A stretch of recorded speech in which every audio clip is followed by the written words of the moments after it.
Blood and gunpowder. Why the European grandmother's royal web could not stop the outbreak of World War I. Welcome to Deep Perspectives. I am your time navigator, Lawrence Stardust. In previous episodes, we discussed Germany's thousand-year path to unification, the brutal Hundred Years' War between England and France, and the power games behind Europe's 6 major languages.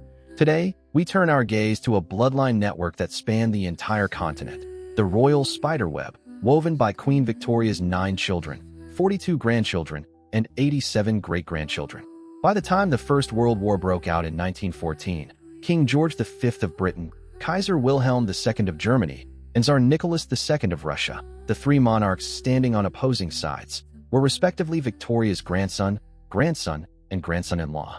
They corresponded privately in English, addressing each other as Georgie, Willy, and Nicky, as if at a family gathering.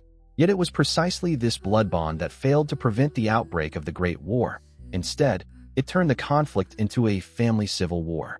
Today, we begin with a wedding and step-by-step enter an era entwined with blood, political scheming, hemophilia, and ethnic hatred, ultimately arriving at the gunshots of Sarajevo. At the end of this journey, we will answer a question that has perplexed historians for a century. Why could the European grandmother's web of royal bloodlines not stop the first global war in human history? Station 1. The wedding that changed the world. Queen Victoria was born on May 24, 1819. Her father, the Duke of Kent, was the 4th son of George III and died when she was only 8 months old. Victoria's upbringing was strictly controlled by her mother, the Duchess of Kent, and her lover and advisor, John Conroy. She was kept almost completely isolated from the outside world, so that if she ever ascended the throne, she would be easier to control. This period became known as the Kensington system. In fact, Victoria's accession to the throne was a stroke of extraordinary luck, the result of the bizarre deaths of 7 heirs in a row. Victoria's chances of becoming queen were close to zero. Her father, the Duke of Kent, was only the 4th son of George III, and when Victoria was born, there were a full 7 people ahead of her in the line of succession. But around the time of her birth and in the years that followed, these 7 heirs died one after another. George IV had no legitimate heir. His only daughter died in childbirth. The Duke of York, the Duke of Clarence, later William IV, had his legitimate children die one after another. By the time Victoria turned 18, every single adult heir standing before her had disappeared. As had happened many times before in British royal history, the male line had died out. It was an almost theatrical twist of fate. One might wonder whether some scholars have ever probed the deeper patterns behind such dramatic episodes. In any case, the crown fell unexpectedly upon Victoria. Ironic, is it not? If just one of those 7 had survived, Victoria might have lived her entire life as a forgotten, minor princess, and the Victorian era that defined Britain's zenith, along with the European grandmother and the royal network she wove through her bloodlines, would never have come to be. Fate, sometimes, is stranger than fiction. Nevertheless, on June 20th, 1837, at just 18 years old, Victoria ascended the throne and immediately displayed remarkable independence of will. She shook off the control of her mother and Conroy, and her first prime minister, the Whig leader Lord Melbourne, became her most trusted mentor. At this time, there was a family of shrewd strategists among Europe's royal houses, the House of Saxe-Coburg-Gotha. This family was renowned for conquering Europe through marriage. The Coburg princes, endowed with strong genes, charm, and talent, were dispatched across the continent to marry princesses or claim thrones. Victoria's uncle, Leopold, later King of the Belgians, was a master of this strategy. Leopold had long planned to make his nephew Albert, also Victoria's cousin, the Queen's husband. Their mothers were sisters. Victoria first met Albert when she was just 16. It was at a court banquet in 1836 when 17-year-old Albert and his brother came to England. Victoria wrote in her diary, "He is very handsome. His hair is about the same color as mine. His eyes are large and blue." She even recorded his figure, broad shoulders, a slender waist. Yet, only a year later, Victoria's attitude suddenly cooled. She wrote in a letter, "I have a great aversion to marriage." Albert, too, found Victoria too cold, too stubborn, too impatient. Their first encounter was almost a failure. The turning point came in October 1839, when Albert visited for a second time. Once again, Victoria fell for the handsome German prince. She wrote in her diary, "Hearing his footsteps on the stairs and seeing the handsome Albert, I felt a special emotion." This time, the Queen's defenses crumbled completely. Only 5 days after Albert's arrival at Windsor, she proposed to him, a break with tradition, since it was normally the man who proposed, but as queen, she had to take the initiative. On the day of their engagement, Albert wrote to Victoria, "How can I have earned so much love and so much affection?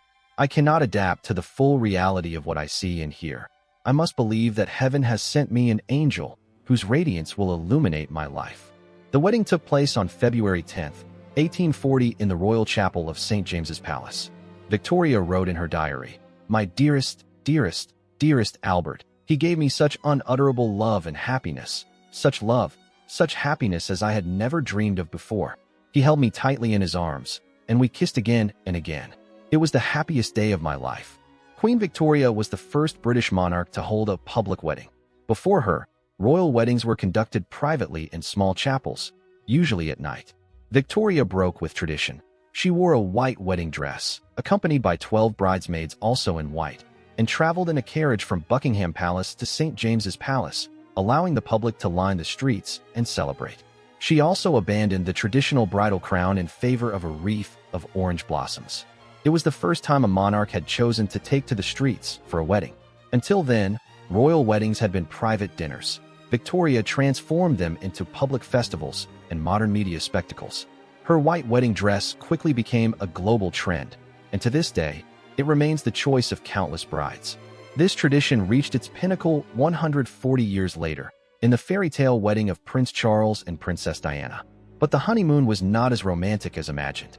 When Prince Albert asked for an extension of the honeymoon, Victoria replied, "My dearest, you must not forget that I am the sovereign, and state affairs cannot stop for a single day." After the wedding, Albert's status immediately became a subject of controversy. According to British tradition, the Queen's husband did not automatically receive any political power. Parliament at first refused to grant him the title of King Consort or any substantive rank.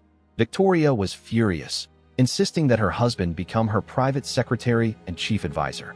After years of struggle, Albert gradually won trust and in effect played the role of uncrowned king. He reorganized the royal finances, masterminded the Great Exhibition of 1851, and served as patron of many scientific and artistic institutions. But it was not until 1857, 17 years after their marriage, that he was formally granted the title of Prince Consort. Station 2. 9 children and the bloodline web of the European grandmother. Soon after their marriage, Prince Albert devised a far-reaching diplomatic strategy. Through the transnational marriages of their children, he would build a path to peace for the British Empire. In the Europe of that era, royal marriages were not private affairs, but core instruments of state diplomacy. When a princess married into another country, she became its queen or grand duchess. Her children would be future monarchs, and her bloodline was an invisible diplomatic bond. Here is a royal secret overlooked by many history books. Victoria actually detested children and loathed childbirth. She openly said that she found babies ugly and noisy, and regarded childbirth as a humiliation. But Albert urged her constantly to have more children. He believed that only by spreading Victoria's royal blood across Europe could Britain secure lasting peace. During their long conversations, he painted a picture of a Europe where all thrones were occupied by Victoria's descendants, gradually persuading her to set aside her distaste for family life and put family interests above British ones. Despite her inner resistance, Victoria could not resist her husband's silver tongue. Out of love for Albert, she bore 9 children over 17 years, 4 sons and 5 daughters. From the moment of their birth, Albert was already plotting their future roles, which daughter would marry into which royal house, which son would be betrothed to which princess. Every match was meticulously designed. Victoria wept bitterly whenever a daughter was married off, but she never doubted her husband's marriage plan. She sent her daughters away in tears, binding Europe with their blood. Albert deployed his children like pieces on a chessboard. The eldest, Princess Victoria, Vicky, was betrothed to Crown Prince Frederick William of Prussia, aiming to inject British liberal values into Prussia and secure the continent's most powerful land army. Vicky was Albert's favorite daughter, brilliant and highly educated, and her son would become Kaiser Wilhelm II. Edward VII, Bertie, as heir to the throne, remained in Britain. Princess Alice married the Grand Duke of Hesse-Darmstadt. Her daughter Alexandra later became Tsarina of Russia, wife of Nicholas II.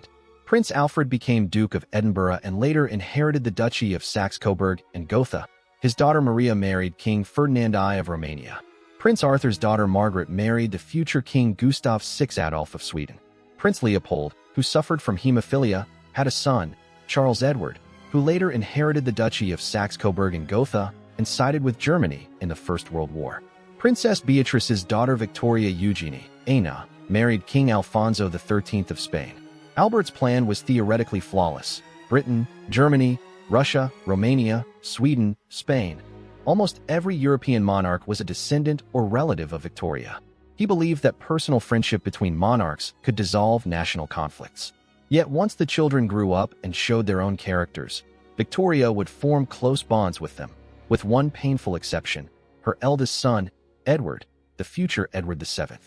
Edward was playful by nature and not fond of books, unable to meet his parents' exacting expectations, and the mother-son relationship was always strained. In 1861, when Prince Albert learned that Edward was involved with an Irish actress, he went to Cambridge in the rain to confront him. After returning to Windsor, he caught a chill and died a few weeks later. This tragedy led Victoria to blame her eldest son entirely for her husband's early death. She wrote, "I can hardly bear to look at him. He killed my Albert." Thereafter, their relationship completely soured. At one point she refused to see him and barred him from state affairs. Only in Edward's 50s, during the last years of Victoria's life, did their relationship ease somewhat, but the wound never fully healed. In contrast, she lavished affection on her more docile children. This complex maternal psychology meant that beneath the halo of European grandmother, Victoria carried an enduring, unspoken bitterness.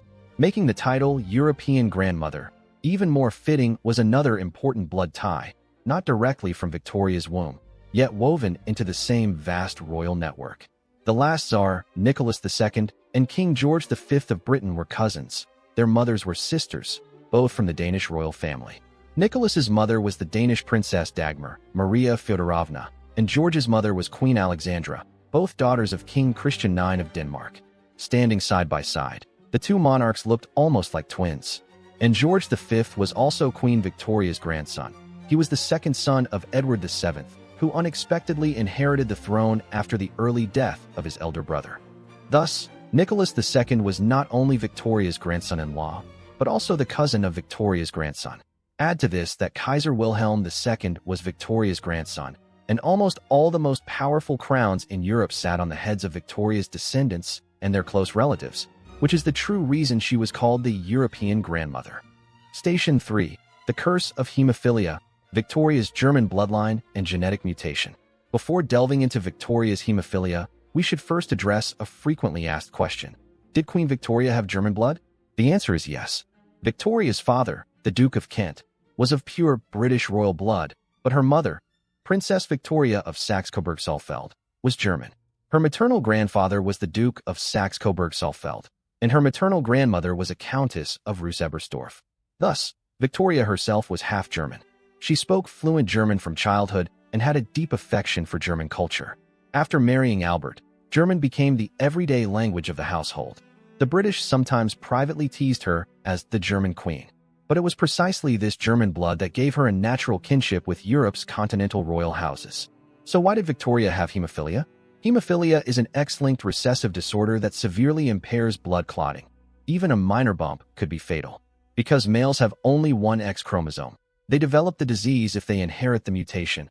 Females have two X chromosomes and usually remain asymptomatic carriers unless both are mutated. Victoria's hemophilia gene almost certainly arose from a spontaneous mutation, rather than being inherited from her parents, since no hemophilia had been recorded in either her paternal or maternal line. Researchers speculate that the mutation likely occurred during the formation of her mother's egg cell, making Victoria a carrier of the hemophilia gene.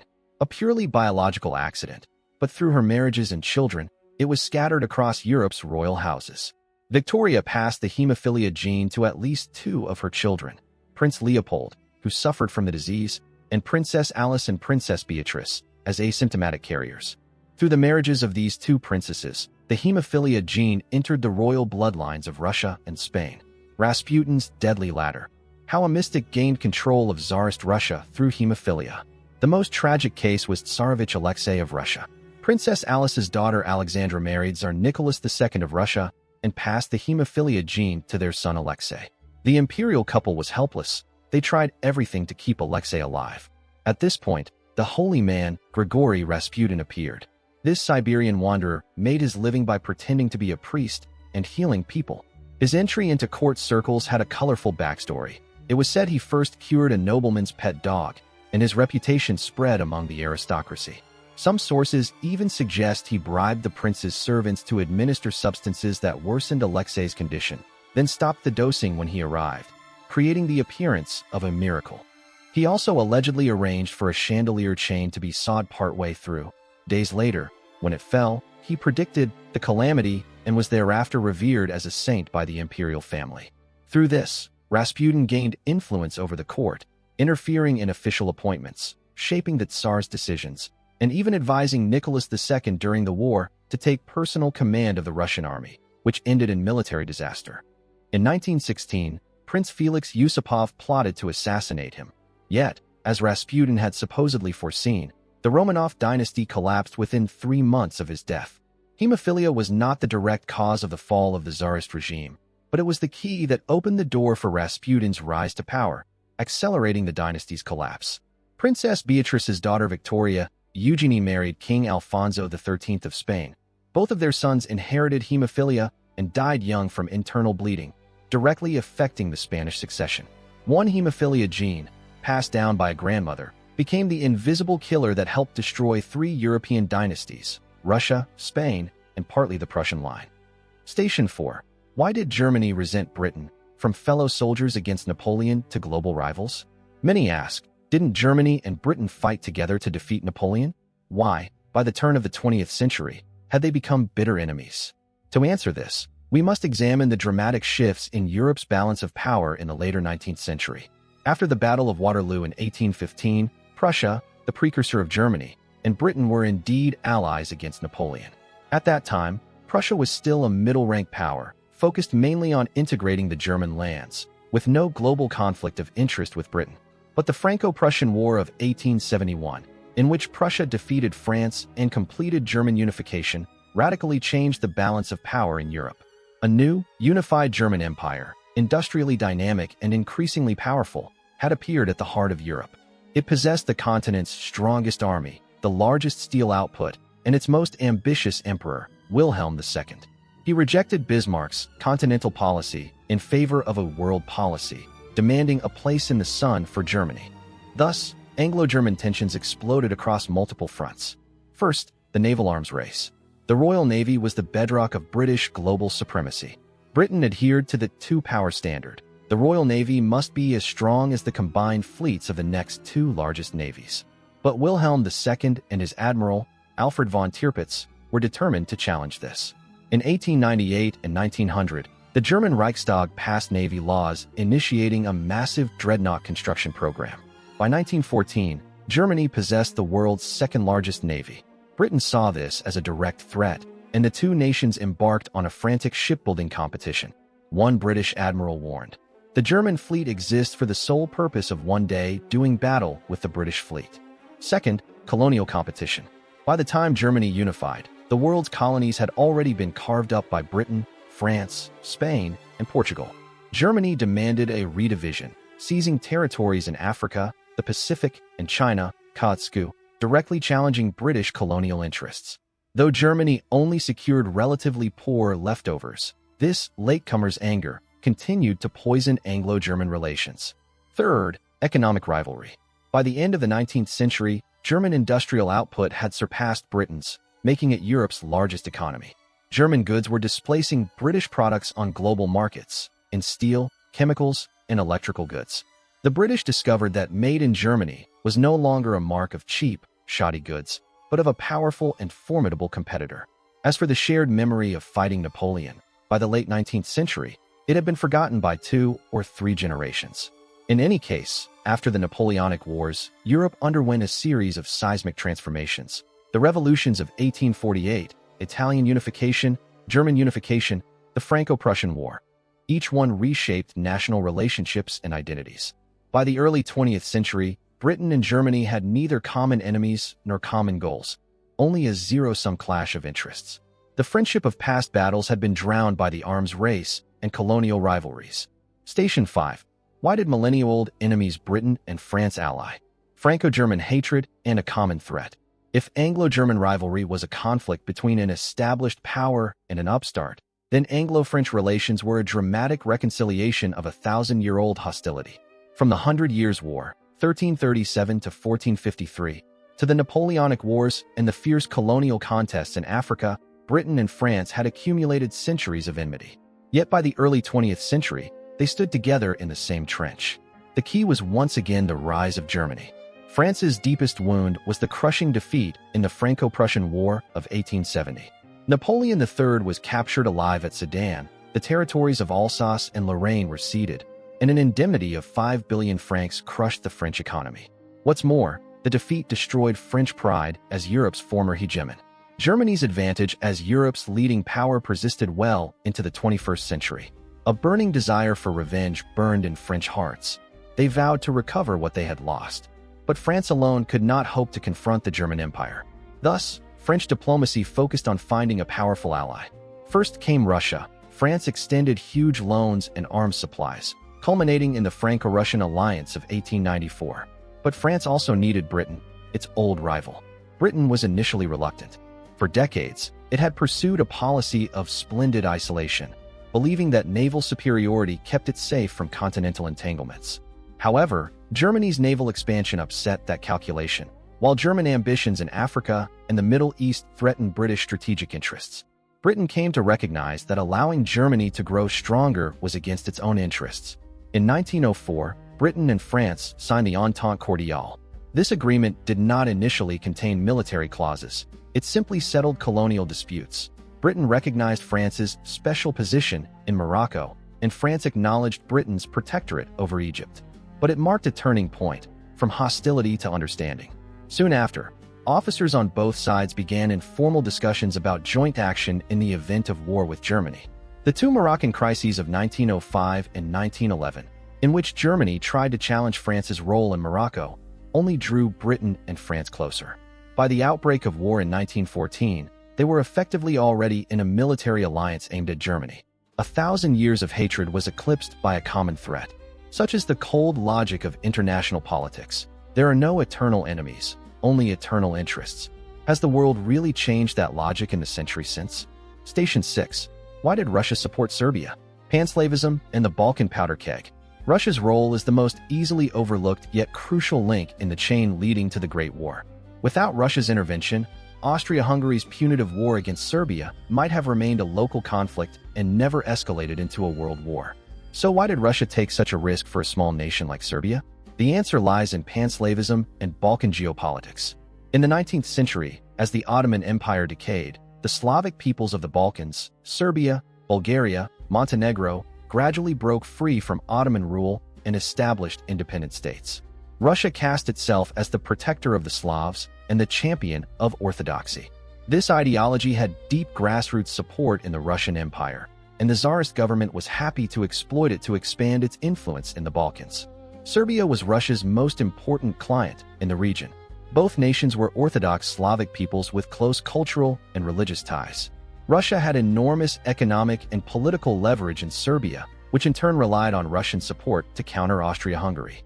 In 1908, when Austria-Hungary annexed Bosnia and Herzegovina, Serbia was outraged, but Russia was still recovering from its crushing defeat in the Russo-Japanese War and could not intervene. The Bosnian crisis left a deep scar on Serbia and a sense of humiliation in Russia. The two Balkan Wars of 1912 to 1913 doubled Serbia's territory and boosted its national confidence, making it a thorn in Austria-Hungary's side. The Austro-Hungarian Chief of Staff, Konrad von Hotzendorf, repeatedly advocated a preventive war against Serbia. Serbia, in turn, actively supported the Slavic independence movements within Austria-Hungary, including the Serbs of Bosnia. On June 28, 1914, it was a Bosnian Serb, Gavrilo Princip, who assassinated the Austro-Hungarian heir, Archduke Franz Ferdinand. Austria-Hungary was determined to settle the Serbian question once and for all. To avoid Russian intervention, it first sought German backing. Germany issued a blank check, unconditional support. Austria-Hungary then delivered a harsh ultimatum to Serbia. Serbia accepted almost all terms, only requesting clarification on one point. Nevertheless, Austria-Hungary declared war on Serbia on July 28. Russia had no choice. If it abandoned Serbia again, all its influence in the Balkans would evaporate, and the ideological foundations of panslavism would collapse. Tsar Nicholas II hesitated, but under pressure from the military and public opinion, he ordered partial mobilization, then full mobilization. Germany demanded that Russia halt its mobilization. Russia refused. On August 1st, Germany declared war on Russia. This is the real reason Russia backed Serbia. Not because the Tsar loved the Serbs, but because geopolitical and ideological pressures left him no option but to support a small state, and in doing so, set the European alliance system ablaze. Station 7. From Sarajevo to total war, a death web woven on a marriage bed. On June 28, 1914, Archduke Franz Ferdinand was assassinated in Sarajevo by a Serb nationalist. Within a month, Europe's alliance system activated automatically, like a precise but merciless machine, dragging every major power into war. Austria-Hungary declared war on Serbia. Russia began full mobilization. Germany declared war on Russia and, under the Schlieffen Plan, invaded France through neutral Belgium. Britain, citing the violation of Belgian neutrality, declared war on Germany. During this mechanical process of mobilization, the three monarchs, Victoria's grandson Wilhelm II, her grandson-in-law Nicholas II, and her grandson George V, exchanged their last private communications. Wilhelm and Nicholas had a famous series of Willy Nicky telegrams, 75 in all, spanning 20 years from 1894, most initiated by Wilhelm, covering everything from politics to family matters. The 10 telegrams exchanged between July 29 and August 1, 1914, were their final attempt to halt the war through private diplomacy. The first, sent at 1 a.m., begged Wilhelm to do everything to bring peace to your friend. Nicholas wrote, "I can foresee that I will be overwhelmed by immense pressure to take extreme action which will inevitably lead to war." Wilhelm replied that he was trying to restrain Austria-Hungary, but the next day warned Nicholas, "If Russia continues to mobilize, the entire Austro-Hungarian and German border will be threatened, and I will have to order full mobilization. I hope we can find a way to preserve peace. Your friend, Willy." The tone of the telegrams remained warm. They addressed each other as Dear Nicky and Dear Willy, using their shared second language, English. But the tension grew. On July 31st, Germany delivered an ultimatum to Russia, demanding it halt mobilization. Russia ignored it. On August 1st, Germany declared war on Russia. At the last moment, Wilhelm sent a desperate telegram pleading with Nicholas to withdraw his forces from the conflict. But at this stage, it was too late. Nicholas replied, "I hope you understand that I have been cornered." On August 4th, Britain formally declared war on Germany. George V wrote in his diary, "My dear cousin Willy, I don't know what to say." Station 8. The final reckoning. Why did George V abandon his cousin?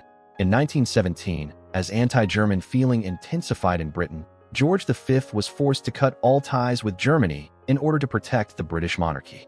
He ordered the royal family to abandon the German-sounding name Saxe-Coburg-Gotha and adopt the name Windsor, taken from Windsor Castle, and compelled all British royals to distance themselves from their German relatives. When Wilhelm II heard of this, he sneered, "I thought George might have had more backbone." As a man, he had changed his own family name to save himself, but George had to prioritize the sentiments of the British public. That same year, the February Revolution broke out in Russia, and Tsar Nicholas II was forced to abdicate. The imperial family lost their throne and became prisoners of the provisional government. The British government initially expressed willingness to offer asylum, but George V soon reneged. Historians have revealed that the British government had planned, through Ambassador Sir George Buchanan, to rescue Nicholas and his family, but only 3 months later, George withdrew the invitation. What finally made George abandon his own cousin? The answer, according to historians, lies in public opinion. Royal biographer Theo Aronson explained, George V realized that the Tsar was a tyrant whose hands were soaked in blood, and for a constitutional monarch, no matter how close the relationship, one could not extend the hand of friendship to a tyrant. The British government feared that accepting the Tsar would provoke domestic unrest akin to the Russian Revolution, threatening George V's own throne. Yet George's heart was not as cold as it seemed. His grandson, Prince Michael of Kent, cousin of Queen Elizabeth II, revealed in a 2010 interview that despite refusing asylum, George V still hoped to rescue his relatives. They had been very close. After the Bolsheviks seized the Tsar, White Army Commander Admiral Kolchak stormed Ekaterinburg in a desperate attempt to save the imperial family, but failed. Bloodkin George, in effect, abandoned Bloodkin Nicky. Nicholas and his family were imprisoned by the Bolsheviks and, on July 17, 1918, shot in their entirety, including his young children, one of the most tragic fates of any European royal family. Of Victoria's three reigning descendants, two, Wilhelm and George, barely survived, while one, Nicholas, perished in the revolution. The blood-woven web that had stretched across the continent had been torn apart by gunfire. Final station. The grandmother's son sank into a sea of blood. When the First World War broke out in August 1914, Queen Victoria had already been dead for 13 years. Even had she lived, she could not have prevented the unfolding tragedy. She would only have watched helplessly as the European dynastic web she had woven with her own hands collapsed. Her eldest daughter Vicky's son, Wilhelm II, became commander-in-chief of the German war machine. Her second son, Edward VII's son, George V, led the British Empire against Germany. Her second daughter, Alice's granddaughter, Tsarina Alexandra, suffered through the war, and her entire family perished under the revolutionaries' bullets. Victoria's attempt to create a peaceful bloodline web through marriage and genetics had instead become a blood and iron web of war.